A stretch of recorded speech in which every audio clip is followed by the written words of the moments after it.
just tell people what they want to hear. I realize that this is the best policy for myself going forward. There used to be a time where when I would talk to people, since I have a lot of knowledge, experience, and wisdom that has come through many times pain and trauma, I feel somewhat obligated to put people on the right path, like especially if they're people who are closer to me.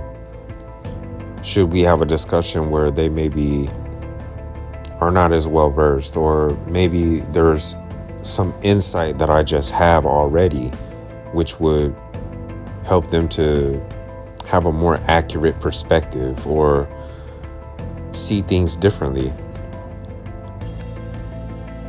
I used to want to put that person on game or tell them something that I truly know from the gut, for them to overall just be on the right track. But what I've realized is it's a fool's errand.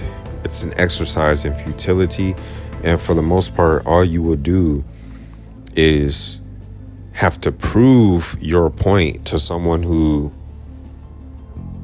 actually doesn't know the right thing. So there's something from Dr. John Henrik Clarke. I found it very cool how he put together this sentence. And even though I'm not a scholar like him or anywhere near as academically strong as he was, I do understand the sentiment because it ties into what we're talking about here. He said, I only debate my intellectual equals. All others I teach.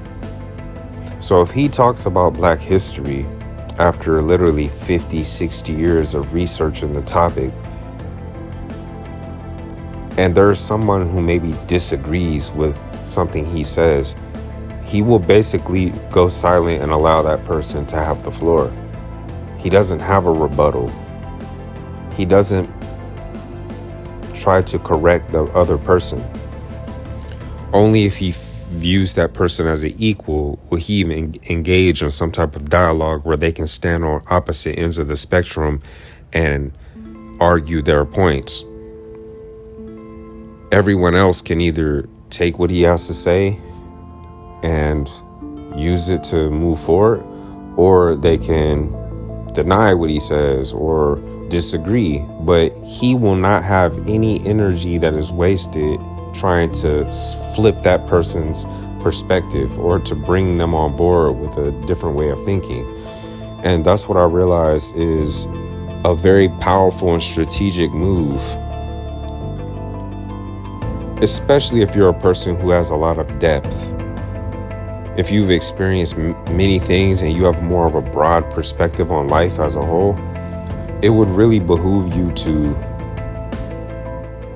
only share your deepest insights with people who resonate on the same frequency and who maybe even have a curiosity or some type of interest in what you would have to say.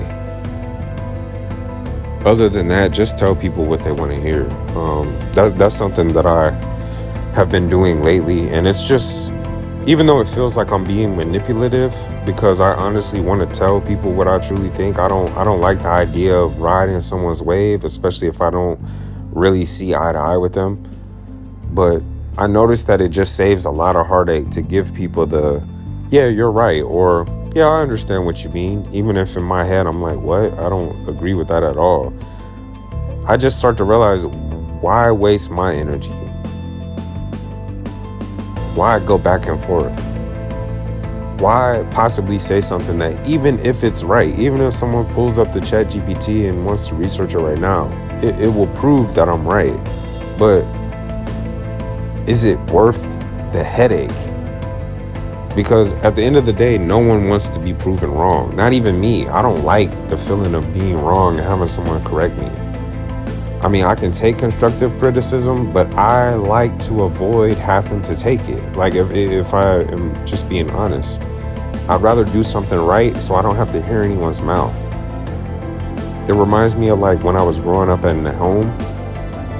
A large reason why I was obedient to my mom's instruction was just because I didn't want to hear her mouth. I didn't want anybody in my face with all type of energy and gusto or heat coming towards me, especially when I have already maybe had a long day or, you know, things that I need to worry about. And then now this is like another thing on top that I have to deal with. And if I keep that example going, when my mom yelled at me, like I wasn't the kid who wanted to yell back. I understood that I was the oldest child. So anything that I do will have a ripple effect and open the doors of what my siblings think is okay, because they see me do it, right? So I always wanted to set a solid example that would facilitate my mom raising us without a dad in the home. So I somewhat understood that mission, right? And as I go forward in life, I'm a grown man at this point. So one side of me is saying if I don't agree with someone, I have no problem challenging their way or their perspective. But the other side of me realizes that you can let people think they won. You can let people think they're right. Like, I don't have to be the one who corrects anyone unless they ask. Like, no longer am I going to just be throwing out unsolicited advice. Like, if I'm talking with someone, they have oh, I see it this way. Let them see it that way. Right? Like literally, it's no skin off my back. You know? If I talk about how sport is very important, and then the person goes on a long explanation on, this is the reason why they can't, or this is the reason why they don't, Like, at the end of the day, like, whether they go or not, it still doesn't impact my life. It still isn't going to keep me from waking up, fighting that, feeling to stay comfortable, and going to the gym. Like, I'm still gonna go. So it's just something that I come to realize, man. Like, certain people are going to cross your path. And I think there are lessons that you can take from every single individual. Some people have good habits and maybe they're strong in categories where you're not. You can be inspired by their actions. And it would maybe even help you by watching them and taking some of the things that they do that give them success, taking those strategies and attempting to implement them for your own improvement. But then there's a large swath of individuals where you can learn indirectly from them what not to do, how not to think, what not to implement into your life. So I just find it interesting because as humans, we all have different things that we're good at. We all have challenges, things that we need to work on, things that we put off and procrastinate on. Like, none of us are perfect, myself included. I have many flaws. But one thing that I will say, just summing up this video, is tell people what they want to hear. And particularly women. I'm not going to debate with a being who is by default emotional. I'm not going to debate, because at any point, logic can just be simply pushed to the back, and then all we're going to go off of is feeling. Especially if it comes to a correction or something that could be done better, or it's just really the best policy to just tell them what they want to hear. And that's why I understand why players actually have the best situation when it comes to their dealings with women. They even though they don't have the deepest connections, they still have the freedom and the variety and the ability to basically charm up any woman that they come across. They have characteristics that most women, regardless of what they say, respond very well to when it's close to them or approaches them. Every girl will say, I don't want a fuck boy, I don't want a player, I don't want this, I don't want that. But at some point, like, all of them have dealt with one. Like players actually get way better treatment than the nice guys and the ones who want to start a family and, marry one woman and do this and do that. Like, all of them are boring and overall get taken for granted, like, as time goes forward.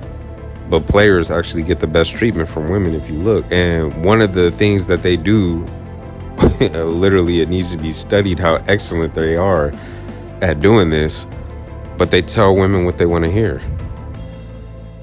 Whereas a dude like me, on the other hand, I can even look at my past. I've had debates with women, like, literally, like, back and forth 2-hour debates, discussing, like, what I truly think of the situation, whether it be something that she said where I just, I don't see it that way. And then now here we are having a discussion, whether it be something where they tell me about their past, maybe an ex, and then I don't even know the ex, but I can still defend him just on the fact that he's a man himself. And all women seem to do that. Like, they trash their ex as if he was the reason why everything went sour. Never once have I really seen a woman take accountability for what she did wrong or what she needs to improve. So, even in my younger years, when I noticed just that behavior, I'm like, I don't care how pretty a female is. Like, she's not going to override my logic just by getting emotional or getting louder or trying to trump me. But I realize now, let her. Tell her what she wants to hear. Even my own wife, I'm not going to argue. Why? For what? Yeah, you're right, babe. Yeah, it was me. I'm the one who screwed up. Yeah. Because at the end, I'm the only one who could remain logical. So just because I say, yeah, you're right, doesn't mean I truly think you're right. No one can read my brain. So I truly understand why certain people seem Machiavellian or manipulative. Really, it's just because they figure something out, which is, don't argue with anybody. Let them think they're right. It's really no skin off your back to tell people what they want to hear.